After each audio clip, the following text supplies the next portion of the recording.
നമസ്കാരം. ADM നവീൻ ബാബുവിന്റെ മരണവുമായി ബന്ധപ്പെട്ട അന്വേഷണ കോലാഹലങ്ങളെല്ലാം കുറച്ചു നാളുകൾ കൊണ്ട് കെട്ടടങ്ങുമെന്ന് പ്രതീക്ഷിച്ച CPM-ന് അടവ് പിഴച്ചിരിക്കുകയാണ്. PP ദിവ്യയുടെ ജയിൽവാസത്തിനപ്പുറം ഈ കേസിൽ ഒരു അന്വേഷണം ഉണ്ടാവില്ല എന്ന് കരുതിയവരെ ഞെട്ടിച്ചുകൊണ്ടാണ് ഗീത IAS-ന്റെ അന്വേഷണ റിപ്പോർട്ട് പുറത്തു വന്നതും നവീൻ ബാബുവിന്റെ ഭാര്യ മഞ്ജുഷ കോടതിയെ സമീപിച്ചതും. ഇത് അന്വേഷണം പുതിയ വഴികളിലേക്ക് കൊണ്ടുപോകും. തന്നെ മാത്രം പ്രതിയാക്കി സംഭവം ഒതുക്കി തീർക്കാനുള്ള പാർട്ടി തീരുമാനത്തോട് ആദ്യഘട്ടത്തിൽ എതിർപ്പ് പ്രകടിപ്പിച്ച PP ദിവ്യ ഇപ്പോൾ പാർട്ടിയുമായി സമവായത്തിലെത്തിയിരിക്കുകയാണ്. ഒരു സാഹചര്യത്തിലും ദിവ്യയെ പാർട്ടി കൈവിടില്ല എന്ന ഉറപ്പിന്മേലാണ് അത്. ജയിലിലായിരുന്ന സമയത്ത് ദിവ്യയെ പാർട്ടി ലോക്കൽ കമ്മിറ്റിയിലേക്ക് തരം താഴ്ത്തുകയുണ്ടായി. ജയിൽ മോചിതയായ ശേഷം ഇതിനെതിരെ ദിവ്യ പ്രതിഷേധം അറിയിക്കുകയും ചെയ്തു. പാർട്ടിക്ക് വേണ്ടി ജീവിച്ച തന്നെ പാർട്ടി കറിവേപ്പിലയാക്കിയെന്നായിരുന്നു ദിവ്യയുടെ വാക്കുകൾ. ജില്ലാ കമ്മിറ്റി അംഗമായ തന്നെ തരം താഴ്ത്തിയത് തന്റെ ഭാഗം കേൾക്കാതെയാണെന്നതാണ് അതൃപ്തിക്കിടയാക്കിയത് എന്നാണ് ദിവ്യയുമായി ബന്ധപ്പെട്ട നേതാക്കൾ വിശദീകരിച്ചത്. താൻ ജില്ലാ കമ്മിറ്റി അംഗമാണ് എന്നും നടപടിയെടുക്കുമ്പോൾ അത് അംഗത്തോടെങ്കിലും ചോദിക്കണമായിരുന്നു എന്നുമാണ് ദിവ്യയുടെ നിലപാട്. ജയിലിൽ കിടക്കുന്ന സമയമാണെങ്കിൽ പോലും ജയിലിലെത്തി അറിയിക്കാം, അല്ല എങ്കിൽ ജയിലിൽ നിന്ന് പുറത്തിറങ്ങിയ ശേഷം ഇത് സംബന്ധിച്ച് വിശദീകരണം ചോദിക്കാം. അതൊന്നും ചെയ്യാതെ പാർട്ടി ഏകപക്ഷീയമായി നിലപാടെടുത്തതാണ് ദിവ്യയുടെ അതൃപ്തിക്ക് കാരണമായത്. എന്നാൽ ഇപ്പോൾ എല്ലാ അർത്ഥത്തിലും ദിവ്യയെ ചേർത്ത് പിടിച്ച് സംരക്ഷിക്കുന്ന നിലപാടാണ് പാർട്ടി കൈക്കൊള്ളുന്നത്. ദിവ്യ തങ്ങളുടെ കേഡറാണ് എന്നും തിരുത്താനേ ഉദ്ദേശമുള്ളൂ, കൊല്ലാനല്ല എന്നുമായിരുന്നു MV ഗോവിന്ദൻ കഴിഞ്ഞ ദിവസം ദിവ്യയെ പിന്തുണച്ചുകൊണ്ട് സംസാരിച്ചത്. ദിവ്യയുടെ നാവിൻ തുമ്പിലൊളിച്ച രഹസ്യങ്ങളുടെ വിഷം തനിക്ക് നേരെ ചീറ്റുമോ എന്ന ഭയമാണ് ഗോവിന്ദനെ കൊണ്ട് ഇത്തരത്തിൽ പറയിപ്പിക്കുന്നത് എന്ന് വ്യക്തം. എന്തായാലും പത്തി വിടർത്തി കൊത്താനോങ്ങിയ ദിവ്യ പെട്ടെന്ന് തന്നെ ശാന്തിയായി മാളത്തിലൊളിച്ചത് പാർട്ടി മുന്നോട്ട് വെച്ച സമവായ ചർച്ചയിലെ ഗംഭീര ഓഫറുകളുടെ ഫലം തന്നെയാണ് എന്ന് വ്യക്തം. അതൊരു പക്ഷേ കേരളത്തിന്റെ ആരോഗ്യമന്ത്രി കസേരയാകാനുള്ള സാധ്യതയും തള്ളിക്കളയാനാവില്ല. ദേശാഭിമാനി മുൻ എഡിറ്ററായിരുന്ന G ശക്തിധരന്റെ ഫേസ്ബുക്ക് കുറിപ്പിലെ സൂചനകളും വിരൽ ചൂണ്ടുന്നത് അങ്ങോട്ട് തന്നെയാണ്. ശൈലജ ടീച്ചർക്ക് പിന്നാലെ ഉദിച്ചു നിൽക്കുന്ന നിയുക്ത ആരോഗ്യമന്ത്രി എന്നാണ് ശക്തിധരൻ ദിവ്യയെ വിശേഷിപ്പിച്ചത്. അദ്ദേഹത്തിന്റെ വാക്കുകൾ ഇങ്ങനെയാണ്: ഒരു ബിഗ് സല്യൂട്ട് ഇരിക്കട്ടെ സഖാക്കളെ. നാസി ജർമ്മനിയുടെ പ്രൊപ്പഗണ്ട മന്ത്രിയായിരുന്ന പോൾ ജോസഫ് ഗീബൽസ് ഇപ്പോൾ ജീവിച്ചിരിപ്പില്ലാത്തത് കേരളത്തിലെ DYFI പ്രവർത്തകർക്ക് ഒരു നഷ്ടമേയല്ല. ഗീബൽസ് ജീവിച്ചിരുന്ന കാലത്തേക്കാൾ കലാചാതുരിയോടെയാണ് ആ കൊടും ക്രൂരന്റെ പണി മുഴുമിപ്പിക്കാൻ DYFI ഇപ്പോൾ ഓവർ ടൈം രംഗത്തിറങ്ങിയിരിക്കുന്നത്. അവർക്കൊറ്റ ലക്ഷ്യമേയുള്ളൂ, അഴിമതിക്കെതിരായി പോരാടാനുള്ള സതുദ്ദേശമേ PP ദിവ്യയ്ക്ക് ഉണ്ടായിരുന്നുള്ളൂ എന്ന് ജനങ്ങളെ വിശ്വസിപ്പിക്കണം. അഗ്നിശുദ്ധി വരുത്തി നിൽക്കുന്നവളാണ് ദിവ്യ. ശൈലജ ടീച്ചർക്ക് പിന്നാലെ ഉദിച്ചു നിൽക്കുന്ന നിയുക്ത ആരോഗ്യമന്ത്രി.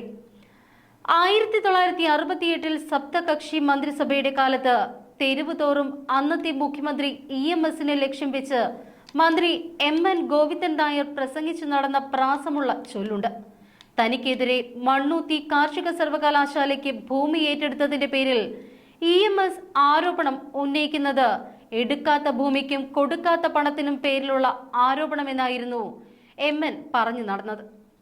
അവസാനം ആ ആരോപണം മന്ത്രിസഭയെയും കൊണ്ടേ പോയുള്ളൂ. ഫലമോ K കരുണാകരന്റെ കുതന്ത്രങ്ങൾ കാരണം 10 വർഷക്കാലം CPM-ന് പ്രതിപക്ഷത്തിരിക്കേണ്ടി വന്നു. അന്ന് മന്ത്രി B വെല്ലിംഗ്ടൺ ആയിരുന്നു താരമെങ്കിൽ ഇപ്പോൾ നിയുക്ത മന്ത്രി PP ദിവ്യ എന്നേ വ്യത്യാസമുള്ളൂ. അന്നത്തെ CPI ഇന്ന് ചത്തുപോയി. അല്ലെങ്കിൽ കേരള മന്ത്രിസഭയിൽ ചെങ്കൊടി കെട്ടിയ ഒരു പാർട്ടിയെ ഉണ്ടാകുമായിരുന്നുള്ളൂ. അത് CPIയുടെ കൊടിയാകുമായിരുന്നു. കമ്മ്യൂണിസ്റ്റ് പാർട്ടികളുടെ പകമൂത്താൽ അവർ ഏതറ്റം വരെയും പോകുമെന്നത് ചരിത്രം പരതിയാൽ കാണാം. അതിന് ഏറ്റവും മികച്ച തെളിവാണ് പുന്നപ്രയിൽ വെടിവെപ്പ് നടക്കുമ്പോൾ EMS അവിടെ എത്തി യോഗക്ഷേമ സഭയുടെ യോഗത്തിൽ പ്രസംഗിച്ചു എന്ന കമ്മ്യൂണിസ്റ്റ് പാർട്ടിയുടെ സ്ഥാപകരിൽ ഒരാളായ KC ജോർജ് എഴുതിയ പുസ്തകത്തിലെ അധ്യായം. അത് പെരും നുണയായിരുന്നുവെങ്കിലും CPIയുടെ പ്രഭാത് ബുക്ക് ഹൗസ് അത് സധൈര്യം വിറ്റഴിച്ചു. EMS-നെ അപകീർത്തിപ്പെടുത്താൻ ശ്രമിച്ചു. കേരളത്തിലെ അതികായനായ ചരിത്രകാരൻ MGS നാരായണൻ അത് ഏറ്റുപിടിച്ചു. ലക്ഷക്കണക്കിന് വായനക്കാരുടെ ചിന്താപടലത്തിലേക്ക് അനായാസം അത് കയറ്റിവിട്ടു. അങ്ങനെ EMS പുന്നപ്ര സമരത്തെ ഒറ്റിക്കൊടുത്ത പോണൂലിട്ട് നടന്ന നമ്പൂതിരിയായി. കമ്മ്യൂണിസ്റ്റുകാർ തമ്മിൽ വൈരമുണ്ടായാലുള്ള ഗതികേട് നോക്കണേ. എന്തൊരു വിരോധാഭാസമാണിത്.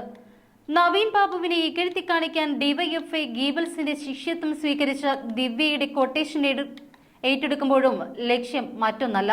സ്വന്തം ആത്മാവിനെ പിശാചിന് വിറ്റവളാണ് ദിവ്യ എന്നത് ആ ശരീരഭാഷയിൽ തന്നെ എഴുതി വെച്ചിരിക്കുന്നു. ദിവ്യയ്ക്ക് മനുഷ്യത്വം എന്നത് പുറന്തോട് മാത്രമാണ്.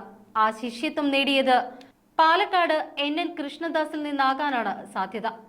വയനാട്ടിൽ ഭൂസമരത്തിൽ ആദിവാസികളെ വെടിവെച്ചിട്ട UDF സർക്കാരിനെതിരെ പാലക്കാട് അതിശക്തമായ പ്രതിഷേധം മുൻ മന്ത്രി T ശിവദാസ മേനോൻ നയിച്ചപ്പോൾ പോലീസ് അദ്ദേഹം അടക്കമുള്ളവരെ രക്തത്തിൽ കുളിപ്പിച്ചെടുക്കുന്നത് കണ്ട് ഓടിച്ചെന്ന് ആ ചോര കൈക്കുമ്പിളിൽ കോരിയെടുത്ത് കൃഷ്ണദാസ് സ്വന്തം ഉടുപ്പിന്റെയും മുഖത്തെയും ചോര കൊണ്ട് മെഴുകി രസിച്ചത് ഓർമ്മയില്ലേ? ക്യാമറകൾക്ക് കളവ് പറയാനാകില്ലല്ലോ.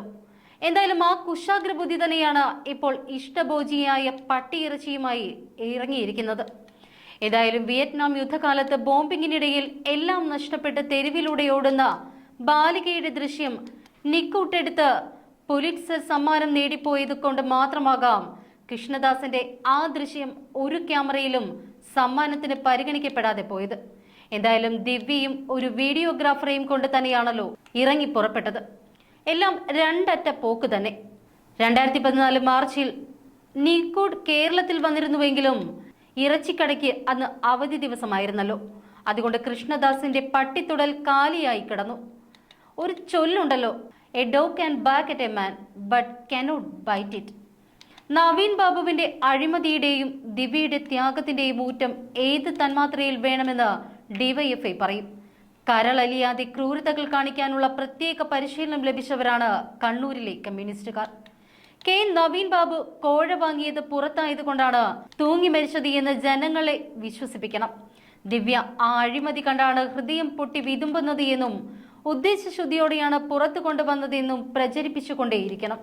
ഈ പ്രചരണം ലക്ഷ്യപ്രാപ്തിയിലെത്തിക്കാൻ ഓരോ ഘടകത്തിനും കോട്ട കൊടുത്തിട്ടുണ്ട്. സർവീസ് സംഘടനകൾ, പെൻഷനേഴ്സ്, മഹിളാ സംഘടനകൾ എന്നിവയ്ക്കെല്ലാം പ്രത്യേകം കോട്ടയുണ്ട്. മരിച്ച നവീൻ ബാബുവിനേക്കാൾ ശക്തനായിരിക്കും കള്ളൻ ഗീബൽ സൃഷ്ടിക്കുന്ന തസ്കരനായ നവീൻ ബാബു. ഇപ്പോൾ തന്നെ ഡിവൈഎഫ്ഐ സൃഷ്ടിച്ച നവീൻ ബാബുവിന്റെ പ്രളയമാണ് കേരളം കണ്ടുകൊണ്ടിരിക്കുന്നത്. പാർട്ടി വിചാരിച്ചാൽ അസാധ്യമായ എന്തെങ്കിലുമുണ്ടോ? ഒരു ബിഗ് സല്യൂട്ട് ഇരിക്കട്ടെ സഖാക്കളെ.